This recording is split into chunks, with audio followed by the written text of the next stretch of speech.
E nós vamos ficar de pé para ouvir a leitura do Santo Evangelho. Está registrado no Evangelho segundo Marcos, no capítulo 9, os versos 2 a 13.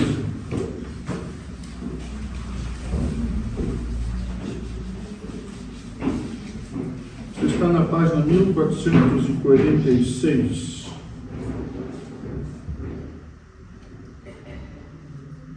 Seis dias depois, Jesus tomou consigo Pedro, Tiago e João e os levou em particular a sós a um alto monte. E Jesus foi transfigurado diante deles. As suas roupas se tornaram resplandecentes, de um branco muito intenso, como nenhum lavandeiro no mundo as poderia alvejar. E desapareceu Elias com Moisés e estavam falando com Jesus. Então Pedro, tomando a palavra, disse a Jesus: Mestre, bom é estarmos aqui. Façamos 3 tendas, uma para o Senhor, outra para Moisés e outra para Elias, pois não sabiam o que dizer por estarem apavorados. A seguir veio uma nuvem que os envolveu e dela veio uma voz que dizia: Este é meu filho amado, escutem o que ele diz. E de repente, olhando ao redor, não viram mais ninguém com eles, a não ser Jesus.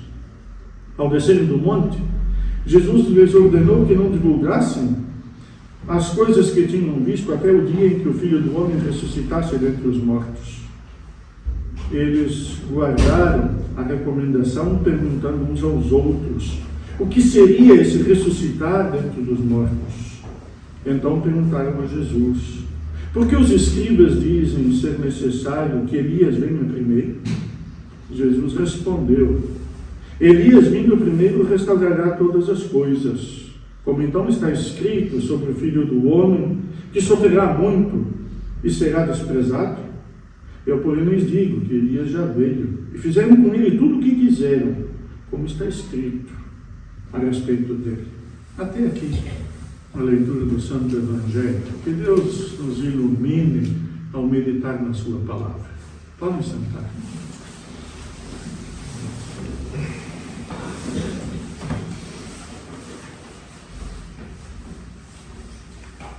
O texto deste domingo é um texto estranho e, no entanto, muito coerente com a Escritura. Sabe que a transfiguração de Jesus, nós todos conhecemos, não? Já todos ouvimos esse texto muitas vezes. Mas a transfiguração de Jesus é um momento interessante onde Jesus, diante dos discípulos, transfigura-se. Sabe que nós ficamos muitas vezes olhando a Bíblia e pensamos: que milagre é esse?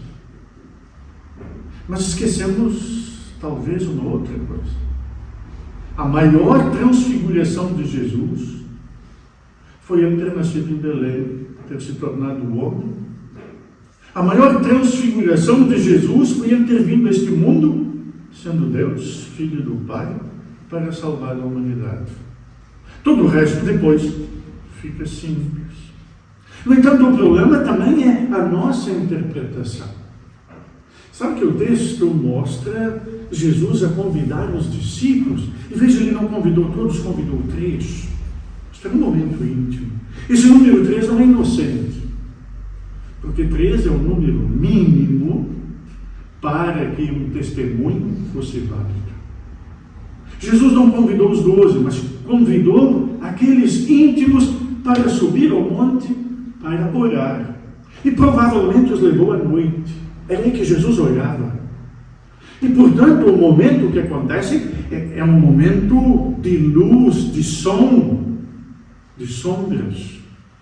E o que acontece lá em cima é que há um encontro.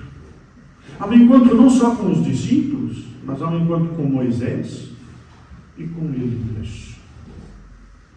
Sabem que há pessoas que querem, juntamente com alguns outros textos, como a parábola de Lázaro e do rico, usar esse texto para, de certa forma, fundamentar uma reencarnação. A doutrina da reencarnação. Sabem por que apareceram Moisés e Elias com Jesus no monte? e estavam a conversar com Jesus. Sabem por quê? Moisés representa a lei. Moisés foi o homem que trouxe e recebeu de Deus a lei, os 10 mandamentos. E ouviram no texto do Antigo Testamento de hoje, Moisés, ao receber a lei, ao ter estado em contato com Deus, o mais próximo que algum homem já teve, o seu rosto brilhava. Sabe que aqui convinha fazer um parênteses. Veja, ao encontrar-se com Deus, o rosto de Moisés denunciava este encontro. Sabe que, provavelmente, quando nós vamos a um funeral, o nosso rosto denuncia, não? Que nós fomos a um lugar. Mas diga uma coisa, o que é que o nosso rosto diz depois de nós termos estado com Deus? Ou não diz? O que é que os outros veem em nós depois de termos estado ou termos tido um encontro com Deus? Ou não tivemos? É uma reflexão. E é um convite. Aquele encontro que Jesus fez com os discípulos, Ele está a convidar a nós também. Venham cá no monte que eu vou vos mostrar uma coisa. Aqueles homens que desceram não eram mais os mesmos. Ficaram marcados por aquilo que viram. Mas há um outro detalhe sobre Moisés. Sabe que Moisés não entrou na terra prometida. Ele conduziu o povo durante 40 anos. E não entrou na terra prometida. Sabe por quê? E nós, nos estudos bíblicos online, passamos agora os 10 mandamentos. Moisés conhecia a lei de Deus. Moisés foi o homem com quem Deus tratou pessoalmente. Foi o único que viu Deus cara a cara, provavelmente viu Deus de costas, o reflexo de Deus. E sabe que houve um episódio em que Moisés duvidou de Deus. E quando chegaram na terra prometida, antes de atravessar, Deus chamou Moisés e disse: olha cá, Moisés, eu vou te chamar, tu vais ver, mas tu não entras. Porque sabe, a minha lei é para levar a sério, a minha palavra é para levar a sério. E eu e tu, do jeito que nós tratamos, a ti eu não te admito a dúvida. Sabe, isso é algo forte, algo íntimo. Quer dizer, a Moisés Deus não admitia a dúvida, por tudo que Deus lhe tinha dado. Mas e a nós? Quanto Deus deu? E o que Ele admite a nós? E sabe que não há notícia da sepultura de Moisés. Deus o levou, ele contemplou, e não há sepultura. Portanto, Deus o levou. E por isso não há reencarnação, ele nem morreu. E portanto, Moisés está vivo com Deus e com os céus. Outro personagem é Elias. Elias foi o profeta, dos profetas mais fortes do Antigo Testamento, em tempos muito difíceis. Elias é o homem que visitou a viúva de Sarepta, que já não tinha mais farinha, e foi hospedado naquela casa, e a farinha nunca mais acabou, e o azeite também não, e eles se alimentaram. Ele foi aquele que, quando 700 profetas de Baal invocaram o seu Deus, ele disse: invoquem mais, e fizeram um altar, e o altar não foi consumido. Elias fez um altar e mandou derramar água em cima. Orou ao Senhor e o fogo consumiu a oferta de Elias. Elias foi o profeta fiel que Deus levou para cima uma carruagem de fogo. Também não morreu. E, portanto, a doutrina da reencarnação aqui não serve, porque estes não morreram, não houve ressurreição, não houve reencarnação. Simplesmente eram aqueles que Deus salvou. E agora sabemos os personagens: Moisés, Elias, temos Jesus e os 3 discípulos. E é claro que, vejam, neste momento, a transfiguração de Jesus acontece diante deles de uma forma inesperada. Porque, afinal de contas, eles andam com Jesus, eles conhecem Jesus, já tinham assistido milagres, já tinham assistido pregação de Jesus. E agora Jesus resplandece diante deles. É claro que aqui há na Bíblia uma coerência. Isto já tinha acontecido com Moisés. E eles conheciam isto. Eles conheciam a história do Antigo Testamento. Portanto, há uma ligação entre Antigo e Novo Testamento. E Jesus se transfigura.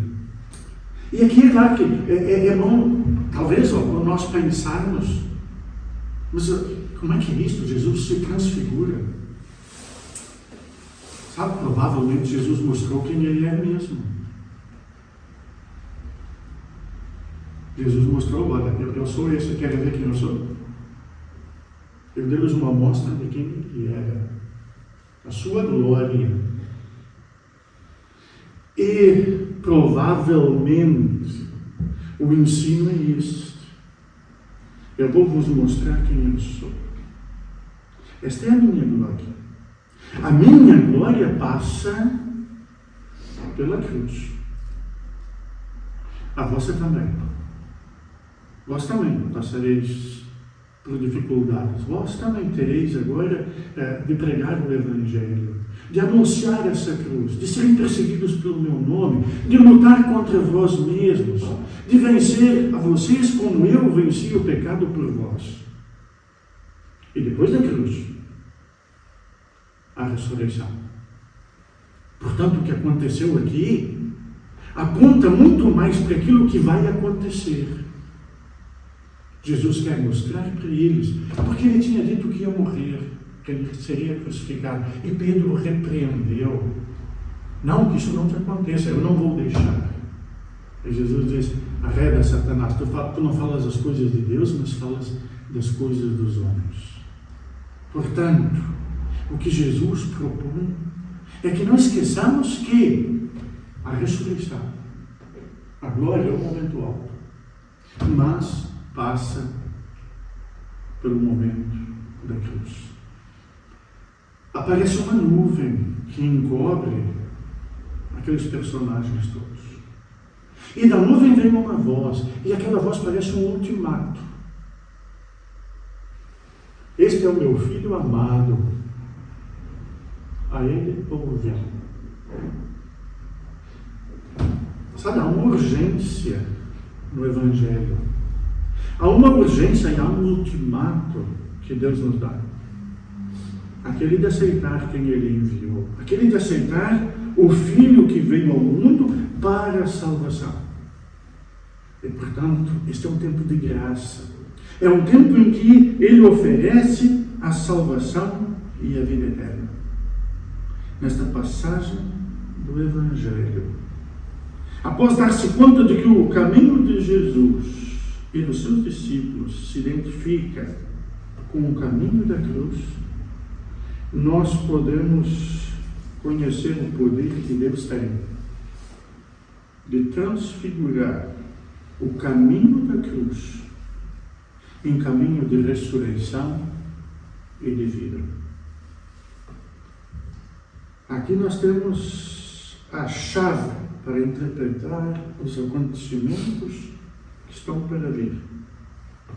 E, consequentemente, uma boa história para relembrar a todos os fiéis. Jesus transfigurado. Jesus, o Filho de Deus, revelado aos homens. É aquele que desce do monte. É aquele que desceu do céu. Caminha entre nós. Vai a caminho da cruz. No entanto, não é o final. Ressuscita e mostra-se transfigurado como o verdadeiro Filho de Deus. Subir ao monte para orar. Estar na presença de Deus. Ouvir a sua palavra transfigura, não? Estar com Deus e intimamente na sua presença muda alguma coisa na nossa vida. Sim? Não sei se já vos aconteceu. Espero que sim. Em algum momento da vossa vida, um encontro com Deus. Já tiveram? Em que um culto tocou de forma especial. Em que um momento de oração foi um momento especial. Em que uma leitura de um determinado texto chamou-nos a atenção de forma especial. Já vos aconteceu? Esta é uma transcendência. Este é um momento do Kairos divino e da graça de Deus que vai entrando e se aplica a nós. E nesses momentos de transcendência, nesses momentos em que isto acontece, é como se Jesus nos convidasse como convidou aqueles três. Venham ao monte comigo. Venham ao monte, subam, que eu vou vos mostrar algo. E quando ele mostra, não é possível ficar indiferente. Vejam o que diz Pedro. Ele não sabia o que dizia, mas nós também às vezes não sabemos. E Pedro disse: bom estarmos aqui. Já sentiram isso? Já sentiram às vezes como é bom estar aqui no culto? Como é bom estar juntos a meditar na palavra de Deus? É bom estar aqui. Mas não podemos estar sempre aqui. Porque é preciso que a palavra saia daqui. E que aquela experiência do Jesus transfigurado, do Jesus mostrado e revelado a nós, seja também levada aos outros. Há um momento que é preciso que a nossa cara também denuncie onde estivemos. E que bom quando a nossa cara diz da presença de Deus em nossa vida. Que nós tivemos com Ele. Sabe que no último culto que houve nesta casa, o culto de leitura, o texto era aquele em que remetia para Jesus para a casa das pessoas. Ele sai da sinagoga e vai à casa de Simão, Pedro e André. Sabe que a maior dificuldade da igreja é esta: que a palavra saia do púlpito e vá para casa. Que chegue à nossa casa. Que chegue à nossa vida. Essa é a maior dificuldade da igreja. Mas quando isso acontece, então o reino de Deus se estabelece. Então sim, aquilo que a palavra de Deus trouxe faz efeito. Pode não deixar o nosso rosto brilhante como o de Moisés. Não nos transforma em figuras brilhantes como Jesus mostrou. Mas certamente mostra a alegria, a confiança e a certeza de termos um Deus perdoador em Cristo, um Deus salvador em Cristo e doador de uma vida cheia de sentido. Encontrar-se com Cristo, subir ao monte, significa depois descer do monte e por causa de Cristo encontrar os outros, a começar pela nossa casa, a começar por quem está ao nosso lado. E este é o efeito do brilho da cara daquele que encontrou o Salvador, que lhe deu vida para sempre. Que Deus o conceda a nós todos. Amém. E a paz de Deus, que ultrapassa e excede o nosso humano entendimento, guarda os nossos corações e mentes em Cristo Jesus para a vida eterna. Amém.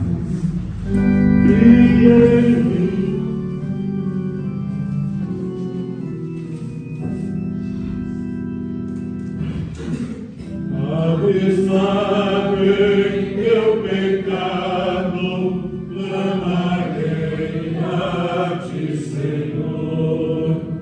Olha o pranto, desencanto desse pobre pecador.